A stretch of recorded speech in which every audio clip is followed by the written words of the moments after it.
Donc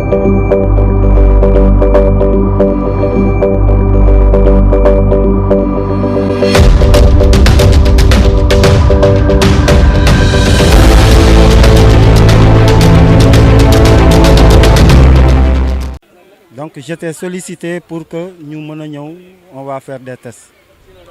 Donc c'est une ambition, comme nous, on est passion du football. Donc la réalisation, là, bon, on va approuver ça.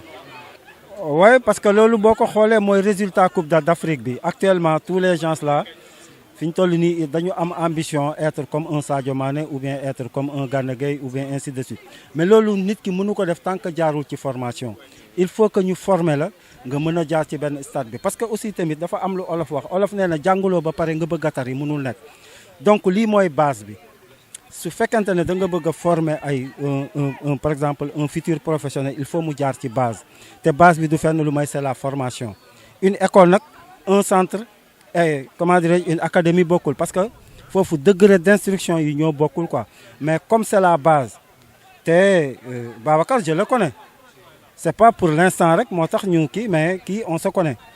Donc nak jaaroon na samay loxo avant muy def yu melni yeb jaar na sama loxo.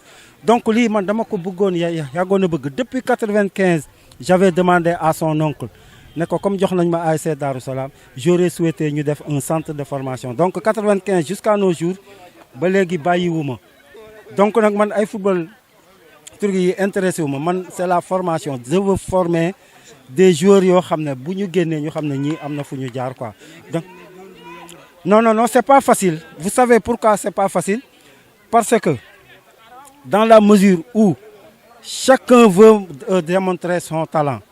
Donc comme c'est la première fois, on va s'organiser pour que la prochaine fois, les gens, c'est vrai, ils sont très nombreux, mais on peut s'organiser pour en faire sortir des talents. C'est bel et bien possible. Bon, membre staff, li ma leen di denk moy nañu gorgolu té ñu baña décourager. Parce que par exemple, tu peux engager par exemple un projet té yow do ci jaruñu mais amal patience bi. Amal gëm-gëm gi ne yow li ngay def ni fruit bi war nga ko mëna récolter. Donc li ma leen di conseiller moy nañu and ak volonté, nañu and ak courage té ñu baña gawa décourager, baña gawa mer. Parce que dañ né c'est un jeu. Jeu mom bo tangé xol do ci bok. Donc on va participer sur la formation comme que c'est un débouché.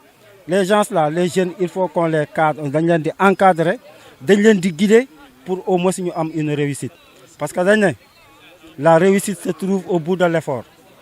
Membre encadrement bi lima leen di denk aussi parce que je vais emprunter ben adage bo xamné ci militaire la bok. Quand le chef est complet, le subordonné ne regarde pas le danger, mais il regarde le chef. Le chef doit être un modèle. L'éducateur doit être un modèle, doit être un parent, doit être une personne bo xamné morale lay doon. Donc il faut ñu nango encaisser. C'est en s'autocritiquant qu'on s'améliore. Donc lima leen di denk moy la main dans la main. Il faut toujours rendre possible l'impossible. Beau oser, tu vas gagner. OK? Donc lolu lay wax wa staff bi ñu gor lu xamné objectif bi bon ça y est en bonne voie hein, ça y est en bonne voie. Voilà, donc je vous remercie. Je remercie encore monsieur le président parce que mom moma jox confiance parce que amna peut-être ñeneen ñu ko mënon def. Mais confiance bi mu am ci man duma ci abuser wu. Donc je koy remercier ci lolu, di remercier encore entourage bi parce que c'est pas une chose facile. Donc gis ngeen yeen ni mu démé, gis ngeen fi ñu jaar yépp. Peut-être amna ñu doon défé. Du démé ni parce que ñun yag nañu organiser des détections. C'est pas du tay rek lañ ko def. Vous avez compris. Donc ma leen di encourager qu'on ne baisse pas les bras, c'est la main dans la main. Avec seul nit ku nek kenn mom rek tu peux aller vite.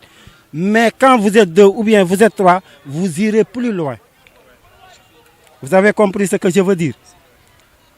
Kenn nit kessé buy dem dina gaaw torop. Mais mais quand vous êtes nombreux, vous irez plus loin. Xam nga vous irez plus loin bo moy lan ku nek sa xalaat ngay andi ñu associer ko.